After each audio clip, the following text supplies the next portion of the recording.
Okay, good morning, ladies and gentlemen. This is David Manning, and welcome to the DMI IBP webinar. Today we're going to focus on setting the scene of IBP, but also trying to draw in the fact that we believe people and behaviour are the key. That's not unusual. People and behaviour are the key to most things, especially any form of change management. And at the end of the day, developing and implementing an IBP process is a change management process. It is not an exercise in rocket science, as they say. It is simply a common sense way of running a business. And the key word in all of this is the I word. There are very few things that in an IBP process that most organizations of any significance don't already do. We all plan demand, we all plan supply and material and capacity. We all introduce new products and services. We all add the numbers up and have a look what that looks like financially. We all employ people and develop people and sadly make some people redundant. But nevertheless, we do all of those things. So IBP is simply the formal integration of those activities with a long-term focus. It is very much about the medium to long term and not the short term. So it is not trying to deal with the firefighting issue, it is trying to deal with the medium to long term planning issue. And of course, many of those short-term fires are in fact created because they were at one time a long-term ember. And because we had no formal process, no review, no activity to deal with that ember, then of course it crept up on us, turned into a raging fire, and then of course we have to deal with it, because when your backside's on fire, you have to put it out. But it could have been dealt with earlier, and IBP is certainly, the objective of IBP is certainly to focus on that medium to long term. So what we're trying to create here is an opportunity for an integrated set of numbers. I choose that word deliberately there, as compared to what you'll hear many people like myself say, which is one set of numbers. The essence of one set of numbers is absolutely right. Let's all sing from the same hymn sheet. Let's all go in the same direction. And we'll come back to that. But actually, taken too literally, it doesn't give us the true picture. So we're not all saying we have to use the same actual number. What we're saying is we want a set of numbers and a set of plans that are indeed integrated.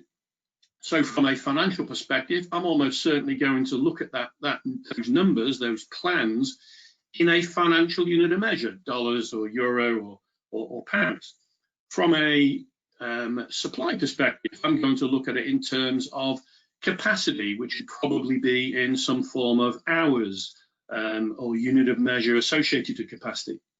In demand, I'm going to look at that in terms of the demand families I have and the product families I have.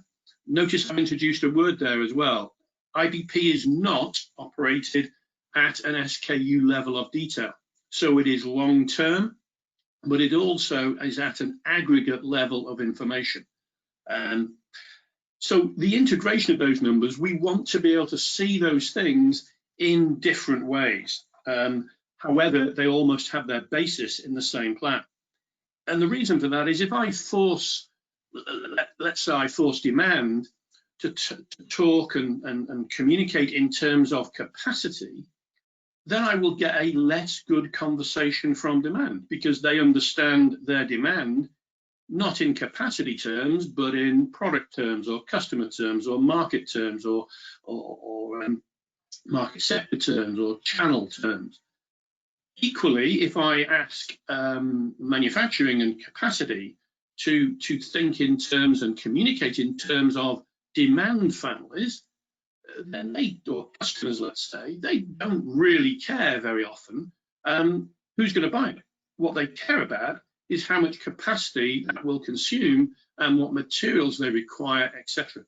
So by forcing people to talk in one language, then you get a less good conversation. Allowing people to talk in terms of an integrated set of numbers, you'll get a more powerful conversation.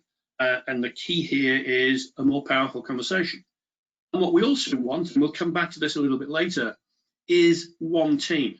I will say up front and then come back and look at this. I believe that without a common plan, which is what IBP is trying to give us, teamwork across the organization is impossible. So IBP does not create teamwork. IBP creates the enabling factor, which is basically one integrated plan, to allow teamwork to be in place across my organization. I think if you haven't got that, sort of good luck with the teamwork approach.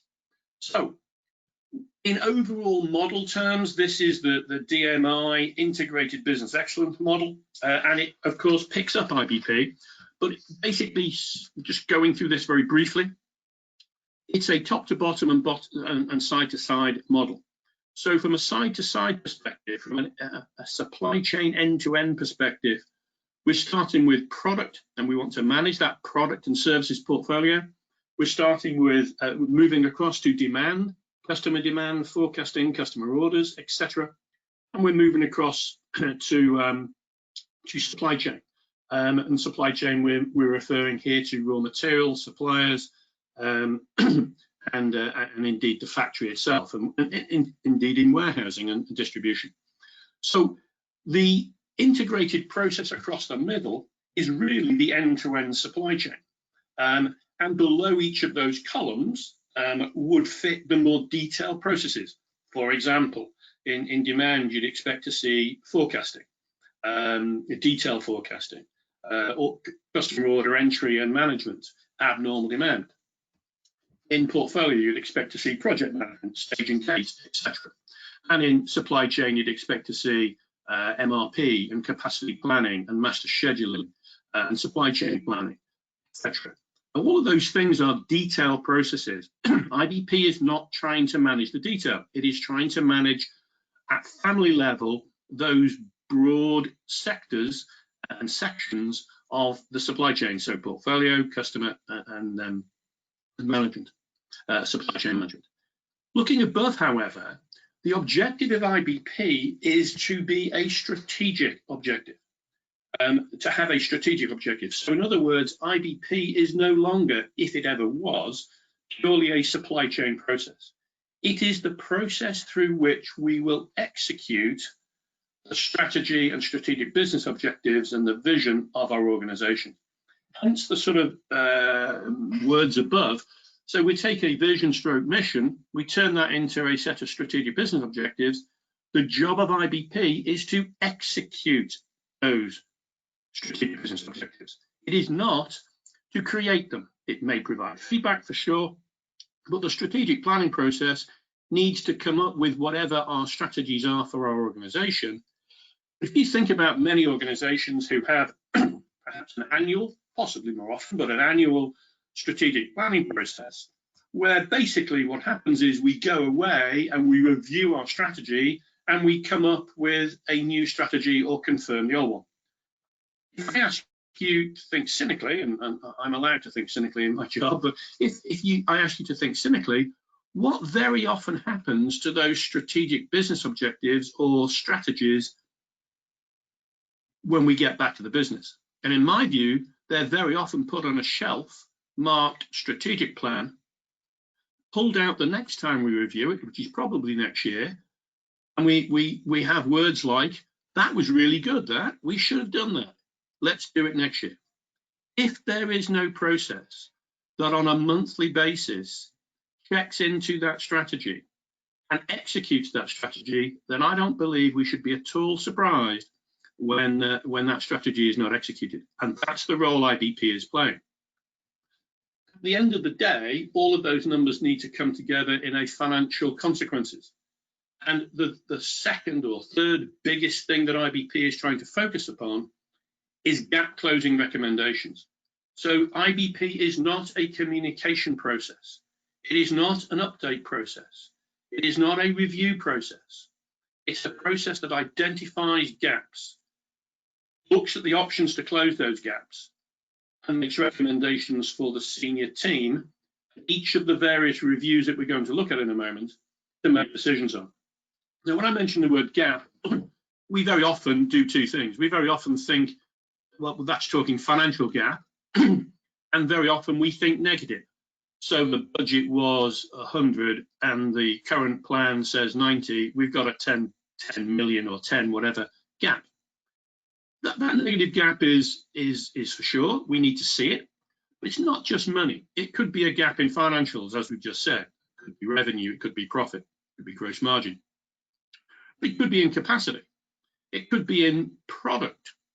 It could be in new product introduction. It could be in human capability. It could be in human resource. It could be in training. It could be in any of those things. Gap is gap. And what IBP is trying to do is identify those gaps, and for negative ones, find ways of closing them. But do not let's forget that gaps can be positive. In the fullness of time, what we'd like IBP to be doing is driving growth. So the current budget is 100. How can we make it say 110? In other words, we've driven growth by creating a positive gap as compared to closing a negative gap. That is a very key element of a world-class IBP process. Underpinning all of that, we're never good enough. The world doesn't sit still. Our competitors don't allow us to rest on our laurels. So continuous improvement has to be embedded in all parts of our business as almost an underpinning activity. Very much the theme of today, people and development and change management are key here. And those keys are dependent upon the one plan that we talked about earlier. They're also dependent on the thing below it, which is a balanced scorecard. So KPIs and CSFs is the way I link back to my strategy, CSFs being critical success factors. So people behave in the way they get measured. And so we need to be sure that the measures are balanced, non-contradictory, and creating the behavior we want. So I would beg you to do this. Don't say what measures should we have on our scorecard. Ask what behavior you want in the business. When you've been able to answer that question, what behavior you want in the business, then create measures that will drive that behavior. Because people behave in the way they get measured. If you measure me irrationally, then obviously I will behave irrationally. Somebody once said to me, if you measure me irrationally, behaving irrationally is extremely rational. And that is very true. Underpinning the whole thing, the whole shooting match here, is a very boring topic. It doesn't excite anybody. Well, it's not quite true, but few people. It's called data quality. With poor data, the whole process is just as it's tried to show on the diagram here, built on sand. It will fall over. The problem with data is it's probably the most boring topic in the world, at least for most people. So I remember before I did this for a living, it's an awful long time ago, I played professional football for a living. And when I was playing football, I witnessed an interview between a couple of famous people. One was called Bill Shankly, who, for those that don't know, was the manager of Liverpool Football Club back in the 70s and 80s, when they were doing quite well. And also David Coleman, who was a pretty famous sports commentator. And Coleman asked Shankly, what is the secret of Liverpool's success? Shankly's answer was very interesting. I didn't think about it at the time. You know, I thought I was going to be professional football all my life and certainly didn't think I was going to be doing this. But his answer was, the game of football is very simple. If you pass better than anybody else, if you tackle better than anybody else, and if you play for 90 minutes, the winning comes easy. Now, I know last night was not a particularly good example for Liverpool, but nevertheless, for me, the data is the passing and tackling of the game called business. You know, you could win that one fantastically big order with rubbish data. Because you sort of got lucky or you got a lucky break, etc. But you won't win the league. And actually in business, it is winning the league. Sustainability, in other words, which is key, not getting the one lucky break, not being the flash in the pan. So for me, the passing and tackling of the game called business is actually data. It just doesn't get very much airplay, and it just doesn't get, it's not very sexy and therefore it doesn't get very much focus, but it needs to. So if I now look at what we're trying to say here, we're trying to hit what we believe is this mythical thing called the sweet spot. The sweet spot being the place where we integrate our systems, and that may not necessarily be computer systems, but for now, let's think of it that way. Our processes, and of course, the process of the day happens to be IBP, and our people and their behavior. What we're looking to do in an organization through perhaps a transformation project or just as a general day-to-day focus is to keep our eye on that mythical spot in the middle where all those things don't come together. I know I've stolen the term sweet spot. I stole it many years ago from sport. So if you think of, let's say a golf player, you hear a golf player say, wow, I hit the sweet spot that time. What that means is they got their swing just right, they middle the ball, and they got their weight on the right foot. And when all those three things came together, they got maximum power and maximum distance and accuracy in the shot. And the golfer will be heard to say, wow, I hit the sweet spot that time. Now, the difference between me and, let's say, Tiger Woods would be I comment when I hit the sweet spot. He comments when he doesn't. That's why he's world class and I'm useless. I have played as good a shot as Tiger Woods. I remember doing it. It was 1989. The difference, of course, is he does it 68 times around. He constantly does it and constantly lives in that spot, and therefore that is why he is world class versus myself, who is pretty useless. So our focus here is that sweet spot. Now, what does the process look like? Well, the IBP process, starting from its origins in S&OP, has been around since 1980. It was 1981 where it was first defined by two guys in the States called Walt Goddard and Dick Ling. It has evolved since. It's been through a number of evolutions. No, not evolutions, developments. Yeah, and I think that's good. You know, if I was sat here today, I actually went on the very first S&OP course ever conducted in the UK in 1983. It was held in a place called Crewe, which is the northwest of England, and that's because I worked for Rolls-Royce at the time, and we sent a shed load of people there, and they were based in Crewe.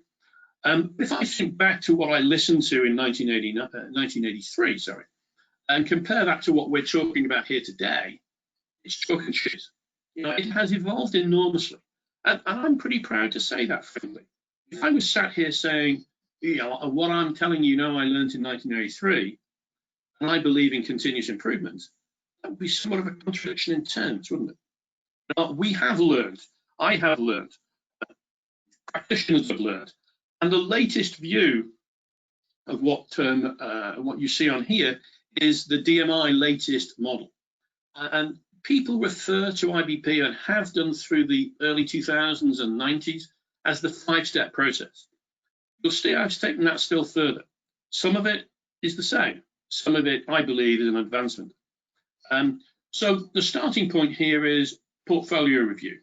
So what has changed about our portfolio plans, whether they be services or products, doesn't matter, since the last time we reviewed this, and what decisions do we now need to make? Portfolio review is starting point. Demand review, same thing. What's changed about our demand plans? Supply chain review, same thing. And here's the first difference. We've put in here a people development review. And we did this because if you ask the sort of top 500 CEOs of the world nowadays, what's the thing that keeps you awake at night? You know, what's high on your agenda? Obviously, COVID has been something that's there in the last few months. But prior to that, there would be a very high percentage of people who would say on their top 3 answers, the attraction, retention, and development of people is a key business issue in today's world. I think that's never been more true, both prior to COVID and post-COVID. And then a few years ago, I was working with Mars in Dubai, and one of the ladies there, HR lady, actually said to me, "You keep banging on, Dave, about people. where do people fit into this IBP process? And as a good consultant, I tried to buy a bit of time and answered everywhere. And she, rejected that and said, that's not good enough, Dave, you've got to come up with something better. And so at that time, we developed what became the People Development Review. Now, this is not about putting fire. Yes, redundancy would be in here, and yes, attracting of people would be in here. But it is about the overall development of emotional intelligence within the organization. So it will include things like EHS, health and safety. It will include the attraction of talent. It will include the development of talent. It will include the development of future capability. It will include the development of leadership at all levels, which you'll see later we refer to as secure-based leadership. All of those elements are part of that People Development Review. It is not how many more people do we need to employ. Yes, it would include that. Or do we need to make a redundancy program? Yes, it would include that, but that's not its essence. Its essence is, as it says on the tin, people development. That will feed into the financial and scenario review. And that there's a catch-all at the top there, the major projects. And that's if IBP is to become the primary process by which we operate the organization. And I believe it must. It must be the primary, not the only, but the primary process by which we operate the organization. There are other things, other big projects, building projects, or systems implementation projects, or change of development of the canteen, or other areas that are big projects that are going to A, cost money, B, be disruptive, and C, probably not go very well, or go to time and budget. So if those things are going to have an impact on my business, which I'm pretty sure they will, where do those things get into the to the IBP process? And we've got that little catch-all at the top, which is major projects, project management office review. That needs to now feed into the leadership team review. I often refer to that leadership team review as a significant. Why is it significant? Well, because the leadership team is there. A significant, insignificant event. Because IBP is not a conduit to get all of the problems of my business to the leadership table. It is actually quite the opposite. All of the problems of my business need to be resolved within the reviews, or more importantly, within the arrows. And we'll show you that in a few moments. Will there be some things that have to go forward for the whole team at leadership review stage? Absolutely. But that's why I say an insignificant event. So if we're going to make decisions at each of the previous reviews to solve gaps, it's a fairly obvious question, isn't it? Who do we need to be there? Well, the answer to that is decision makers. So I expect those reviews to be chaired by the relevant head of or director. So I'd expect the sales and marketing director to be, or the sales director to be head of the chair of the demand review. I'd expect the marketing director or possibly the engineering director to be that of the portfolio review. The operations director or the supply chain director to be the head of supply chain, the HR director to be head of demand, people rather, pretty obviously finance director, and of course the leadership team would be chaired by the CEO or MD. You'll see those little yellow dots with G5 on it. That stands for Gang of Five, which is a phraseology that, again, was another Mars company. These are the facilitators, or as we term them, orchestrators of each of the reviews and the arrows. So they are organizing, orchestrating is my term, the portfolio review on behalf of the engineering director, the demand review on behalf of the sales director, etc. And that gang of five turn into a team. It's actually, in today's world, the reason it's gang of five is that the people development review wasn't in place when it was invented. So actually today it's a gang of six, because there is an orchestrator for each of the reviews, and there is an overall orchestrator, sometimes referred to as the IBP lead, IBP manager, etc., which really should be shown on that chart, but it sort of overarches all of them. So there becomes a gang of 6. The caliber, capability, teamwork, behavior of those 6 people is fundamental to the success of IBP. So IBP needs to be a structured process. It is not a meeting. So do not allow yourselves to think that it is an IBP meeting. Don't even allow yourself to think it's a set of meetings. It is a process that runs throughout the month. We need time to get data on demand, inventory capacity, etc. We need a formal process. Key word there is formal, a formal process of preparation. We need to add time to analyze that information and prepare the agendas and, most importantly, the recommendations for each of those reviews. What's on that page is what is organized, orchestrated by that gang of 6. And I believe that gang of 6 needs to be a full-time team. Yeah, you did hear me right, a full-time team. So let's recognize, just in a slightly different way, what we're saying here is that this is a cyclical process. The little diamonds there, the arrowheads rather, are meant to show the reviews.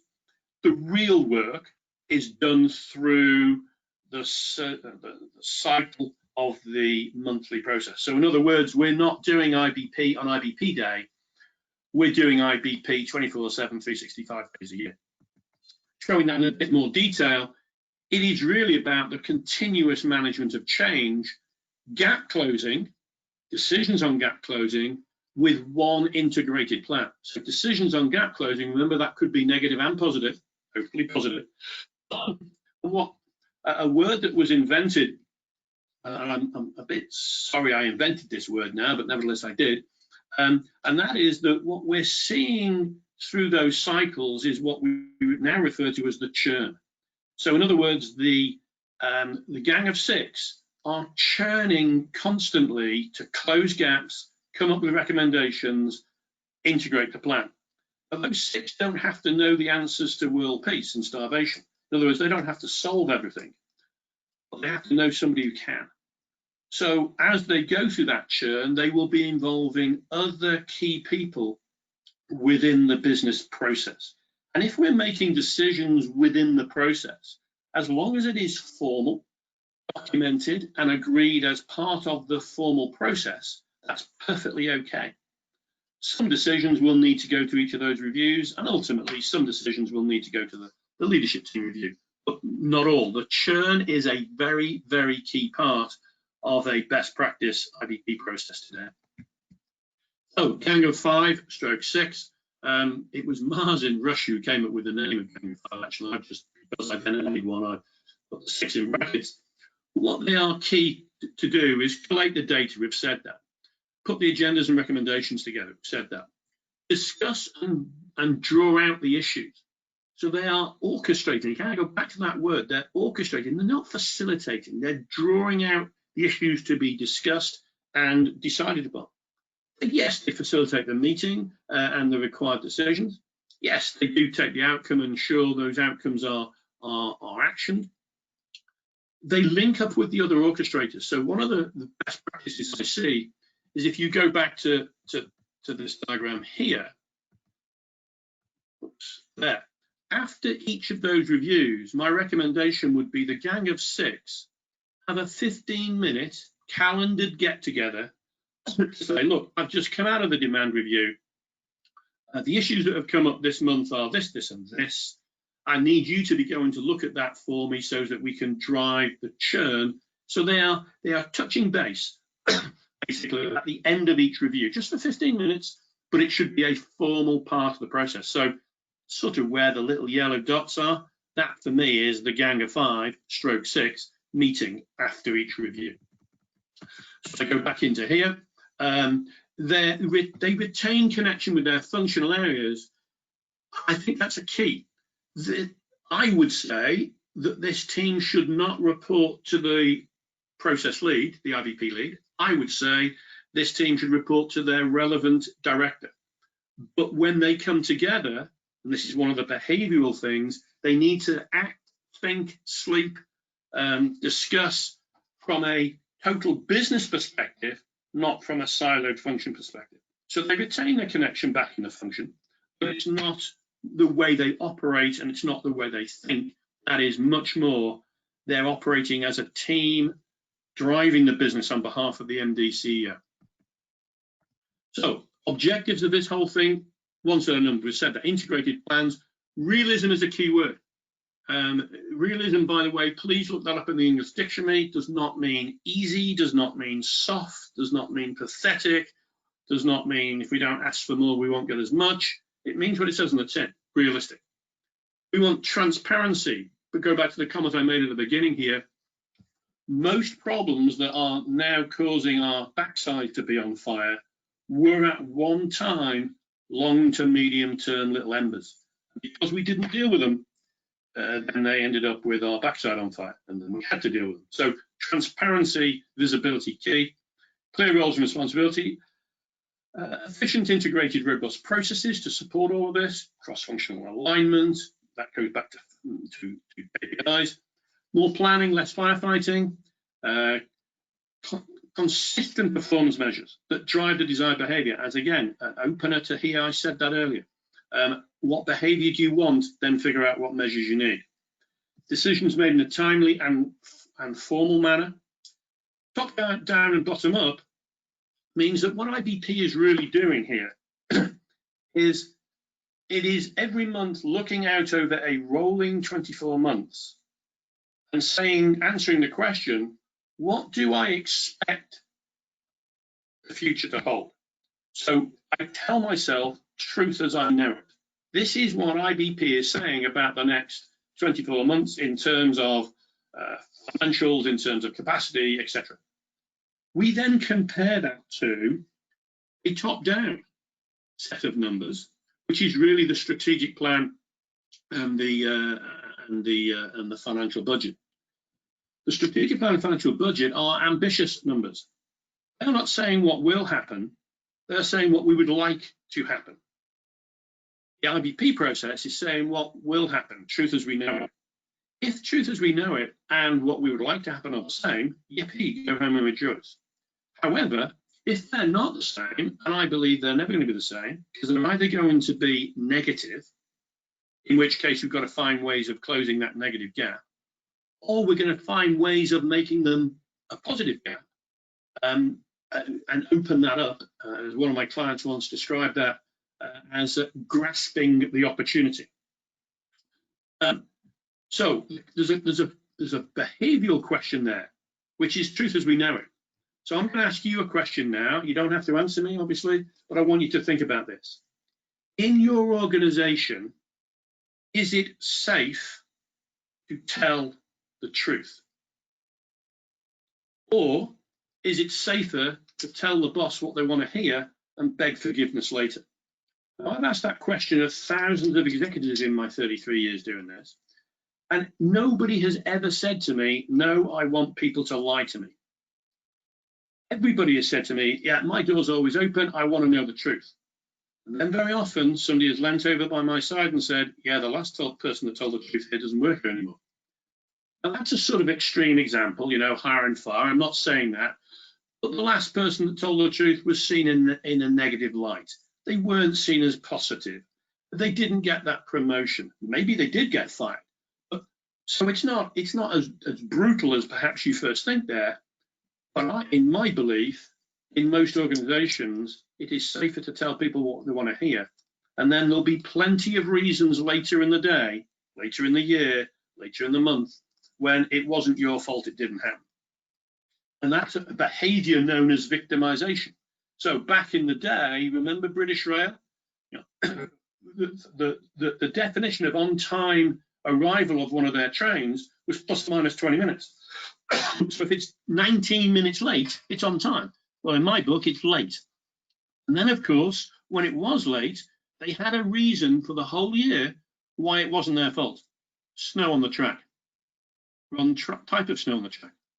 Leaves on the track. And then when we had that one day of really hot summer, what happens? The rails buckle. they had reasons why their poor service was not their fault for the whole year. And that's a process and a behavior known as victimization, and it is absolutely rife in many organizations I meet. And it is one of the fundamental things that we need to fix as part of the IBP journey. We're trying, as we said earlier, to deliver that strategy. And this is based upon what some people will call distributed leadership, leadership at all levels. We call secure-based leadership. That is a process that allows everybody to make their decisions within their area of accountability and responsibility.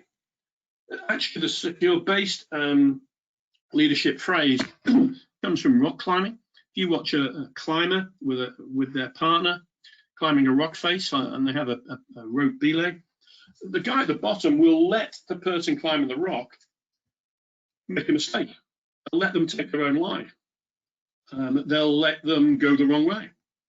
They'll even let them fall off the rock, but they won't let them hit the floor. That's the secure base. That we are sure that everybody in the organization has got our back.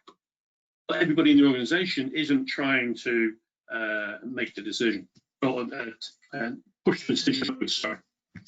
In other words, this is a very empowering and empowered process. Once again, a behavioral issue often overlooked as part of IBP. So if you look at the classic organization structure, I'm not saying you have these functions, but if you look at the commercial function, marketing, technical, operations, finance, organizational development, CEO, what job, this is a bit cynical again, but what job do each and every one of those green boxes want next? And of course, this isn't necessarily true, but they all want to get on in life. They all want to be promoted. And hence, there's only one place to go, which is the CEO. Now, it may not be this CEO. They may want promotion to another organization, but they are wanting to get on. The fact that everybody on that top line wants to get on encourages that group to work as a team enormously, doesn't it? I'm going to pause there for a little effect. In my experience, however, the commercial guy, everything he can do to get one over on operations, the better. Do we know anybody that likes finance people? And then you've got technical and, you know, the guys who just invent stuff that nobody could possibly ever want nor make. Okay, I'm being cynical, I get that. But what is the key thing that is required for any team to be a team? Well, in my opinion, there's two things, and we've mentioned them. One is a common plan. Well, what common plan do all of those green people have? Well, they all want to be the boss. Well, that's not a common plan. That's the same plan they've all got. So IBP creating a common integrated set of numbers enables that group to work as a team. The second thing that is required for teamwork to be in place is if you go down to the bottom of the organization and there would be a set of KPIs in sales and marketing and R&D, etc. Are those KPIs contradictory or are they integrated? Because if we do not have integrated KPIs at the bottom of the organization, we will drive the silo behavior that we're trying to avoid with the teamwork in the first place. So in my opinion, the development of an effective set of KPIs and the development of an integrated IBP plan are keys and indeed fundamental to the success of teamwork and secure-based leadership in my organization. Even the way, you know, if you look at the way teamwork needs to be developed, we need clear and aligned objectives. Just said that. Mutual commitment to the same plan, single direction, that's an integrated plan. Consistent measures, driving consistent behavior, and true accountability. And there's a word that should follow the word accountability, and that's called consequences. Accountability with no consequences is not accountability. You know, taking a very simple example, when my young daughter was growing up, Sophie, I would say, Sophie, you need to be in for 10 o'clock tonight. If she didn't come in at 10 o'clock, there had to be consequences. First of all, how did I know that she did or she did not come in at 10 o'clock? Well, I had a measure, and this is a very, very simple measure called a clock. And I measured what time she came in. If she came in at 10, she had demonstrated accountability. If she came in at 11 and there were no consequences, guess what time she came in the following day? Yeah, that's right, that'll be 12. So I'm not saying that consequences have to be nasty. It has to be clearly understood that accountability goes along with consequences. And that is also summarized by empowerment. It was interesting, if you look at the way the model works, we've created here what we describe as a line of sight. That line of sight says, well, we've got a vision, we've got some operational objectives, strategic objectives. We've then got some strategic business objectives. We've then got some critical success factors that drive them, and then we've got some KPIs at the bottom. We're doing two things with this. One is we're trying to get people to look at those measures and be able to see why those measures are important by looking along the line of sight to the ultimate achievement of the vision. If they cannot see how that measure supports that critical success factor and that SPO and that strategy and therefore that vision, then there are no consequences to that measure, and therefore they will be largely ignored. The other thing is, I said that IBP needs to touch. It doesn't need to be the strategic planning process, but it needs to touch strategy in every cycle. So where is the touch point? I'll just give you a set of numbers, and these are just generic numbers, but if you look at, in most organizations, there would be 5 or 6 key strategic business objectives, driving the overall strategy, equaling the overall vision. Within each of those SPOs, there would be 3 or 4 critical success factors. If you take the number 3 for CSF, and you take the number 5 for SPOs, multiply together, you get 15. So roughly 15 critical success factors across the organization. Could that be 20? Yeah, could be. Could it be less? Yeah, but orders of magnitude 15. It is those 15 critical success factors that need to be the touch point in every IBP review and ultimately the leadership team review. So every review is not going to be responsible for all 15. Every review is going to be responsible for some of them, whatever that number is. And those are the touch points. If those critical success factors are not green in a typical traffic light system, if they're not green, in other words, they're red, we need to turn up to that review with clear identification of the causes of that and clear recommendations of how to move forward and fix them, so that we can make decisions to get those CSFs back on track, because when we get them back on track, we'll be delivering our SPOs, delivering our strategies, and therefore delivering our vision. So there are 2 things on that page there. One is measures need to create that line of sight for people, and that's the level of consequence. It's the achievement of that vision.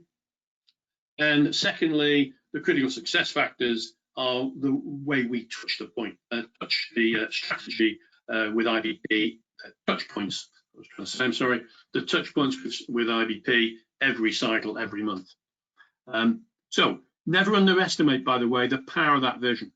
That vision needs to be clear, exciting, and worth the journey. Hence the reason for trying to create that line of sight. If I now go back to my empowerment issue and my secure-based leadership issue, if you look at the left-hand triangle here, that's a typical diagram of an organization structure, isn't it? Very common. And I'm not trying to play games with the imagery here, but if you just simply turn that on its head and put the leader at the bottom and the doers, if you like, at the top, it has a very different connotation. Leadership can come from, as they say, behind. It doesn't have to be up front and center. Indeed, this thought process was driven by having read one of my favorite books, actually, which is a book you may have read already. If you haven't, I highly recommend it. It's called Turn the Ship Around. It's by a guy called Captain David Marquardt. I think it's excellent. And basically, Marquardt was the captain of the worst performing, he was given the commission, of the worst performing submarine in the US Navy. And he turned it in to the best performing submarine in the US Navy, hence the title of the book, Turn the Ship Around. Now, he did it by saying, in the traditional, especially in the military world, the whole process is based upon orders. The boss orders the next person in line to do something, who orders the next person in line to do something. Margaret said, if that is the case, I have to be, I'm responsible for the ship, I have to know every single process on this ship better than anybody else. There are 100,000 miles of wire on this ship. I need to know every 100,000 miles of it. Can't do it, impossible. And he picked up a phrase that actually is a very old phrase nowadays, which is everybody's an expert in their own 3 square yards. So the behavior and culture he then created was, rather than traditionally saying to, let's say, the periscope officer, up periscope. He said, I'm not going to say anything. I want you, the periscope officer, because you're the expert here, to make the decision to up periscope. If I say nothing, carry on. If I say, for God's sake, don't do that, you're going to kill us all, then I've got your back. That's what he meant by, which what I mean by secure-based leadership. I have got your back. It goes back to that climbing analogy. And what we're looking for is secure-based leadership throughout the organization. Everybody's an expert in their own 3 square yards. Give them the empowerment and the culture to be able to drive that. This issue is not just an issue across the business. It is fundamental to world-class IBP, because world-class IBP is based upon the churn. The churn can only be effective if we have this style of culture in place, as compared to everything has to go up the line to daddy to make the decision at the end of the day. Daddy being the CEO or the boss or the MD, etc. Quite the opposite in a world-class process. In a world-class process, we're making decisions throughout the process. We're reporting those upwards, having information, we've made this decision, and only those biggies that we require the whole team to decide upon and have an influence on should end up at that leadership team review. So, semantics that we've drawn the diagram, hugely significant in the implications of what we're just talking about there. So, some of the challenges to this, everything will be okay on the night, it will get better. No, it will only get better if we make it better and if we plan for it to be better in the medium to long term. The classic end of month crunch and the quarter crunch and the year crunch, there are very few products or services that people want more of at the end of the quarter, more of at the end of the month rather, more of at the end of the quarter and loads at Christmas. However, those spiky patterns exist in many organizations, and therefore I can only conclude that that is not genuine demand, that is manufactured demand. It's behavioral demand, by the way we measure people, by the way we give terms and conditions to our customers, etc. So those are behavioral issues 99 times out of 100. Play the game, that phrase really, really upsets me. It appears to me to be immoral. And yet you hear people saying in many organizations, you've got to play the game, haven't you? Well, I get a bit sort of sentimental here. Playing the game, a bit emotional is a better word, playing the game, who are you playing with? You're playing with your colleagues, which means you're playing with the company, which means you're playing with people's livelihoods, which means you're playing with people's mortgages, which means you're playing with people's families and children. I think it is immoral to play the game. If you wish to play the game, go play golf. So I find this a real challenge, but I really believe that it's got to be taken away from our language, from our behavior in many organizations. We've mentioned it being safe to tell the truth. I find it not safe in many organizations. Transparent realism, commitment and accountability, and consequences go with that. Trust and openness. IBP is intended to be a roughly right, not precisely wrong process. Hence the monthly buckets, hence the rolling 24 months, hence the family level of detail, not SKU level of detail. I see so many organizations doing budget at SKU level. Who the hell can say what flavor in what pack size of that product we are going to sell in 18 months' time? Could we say how much of that family we're going to sell? what capacity we need for that? Absolutely. Do we need to think about what those family groupings are? Absolutely. But please, excuse me, please don't do IBP, attempt to do IBP at a detail level. It is roughly right, not precisely wrong process. Long term, not short term. I've actually seen people, and I applaud this, look at the rolling 24-month horizon, look at the graphs and the charts, and actually blank out the first 3 months. Not completely blank them out, but shade them out. And then you'll hear people say, oh, what's happening in the next couple of months? Well, why are you asking that in here? That's not an IBP issue. Is it an important issue? Absolutely. Is it an IBP issue? Absolutely not. Make the issue visible early. There's an old sales adage, isn't there? Which is, if you're going to lose a deal, lose early. Don't waste your time on something that eventually you lose. Now, that's a tough thing to do, especially in sales, because it means walking away often. And walking away from stuff's difficult. Believe me, I'm not very good at that personally. But nevertheless, the earlier the issue is visible, the better opportunity we have to make the right decision. Generous listening is the other side of speaking. So you'll find, and I'm sure you've seen this in your careers, in many circumstances, people use the period of listening to simply regather energy till they can speak again. That's not generous listening at all. People often listen to be able to make points. That's not generous listening at all. We need to do something that we refer to as assume innocence. So if somebody is asking a question, you have to assume that they're asking because they genuinely want to know the answer. They're not doing it for making points. And I bet you've seen that. I'll bet you've seen people say in a review, okay, Jimmy, how is XYZ project going? And they know the answer. The answer is not very well. It's had some issues. And they're asking the question to score points in the meeting. Again, very common. I've seen a lot. Watch for it. Defensiveness and politics.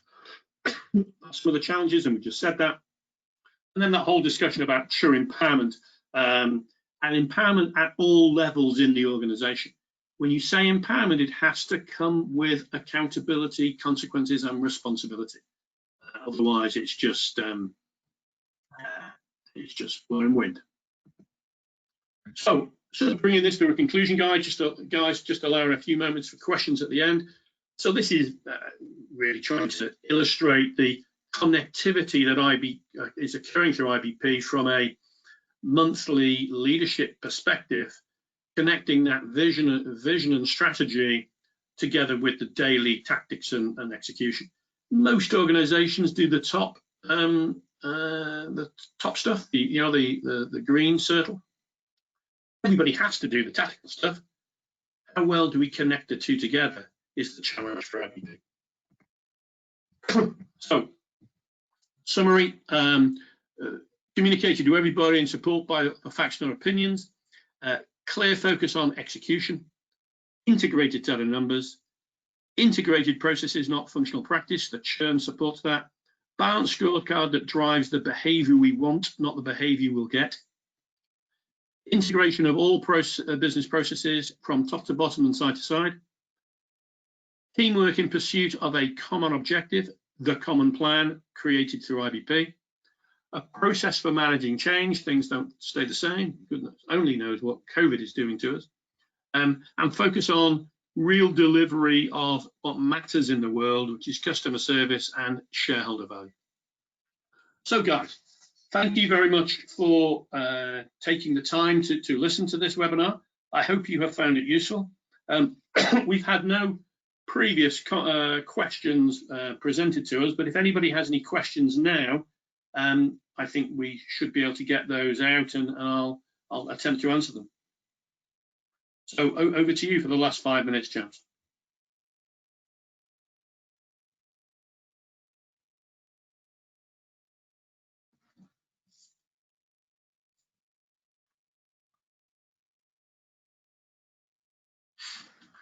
Okay, so doesn't appear to be any questions there, but I would pose one to yourselves that you can answer me via email if you wish, or just think about it. And that is, how important do you now think the whole behavior and people side of an IBP process is for your organization in the future? IBP is not new. As I've said, it was founded on the origins of SNOP back in 1981. So we've had a lot of experience of this nowadays, but how key do you now see the integration and the development of collective noun emotional intelligence would be to drive an effective IBP process in your organization? I'll leave that last thought with you. I'll leave you to either pose a question to me if you wish, contact me at any time. But once again, thank you very, very much indeed for listening. I hope you've found it useful and got something from it. Hope to be in contact soon. Thank you. Cheers, guys.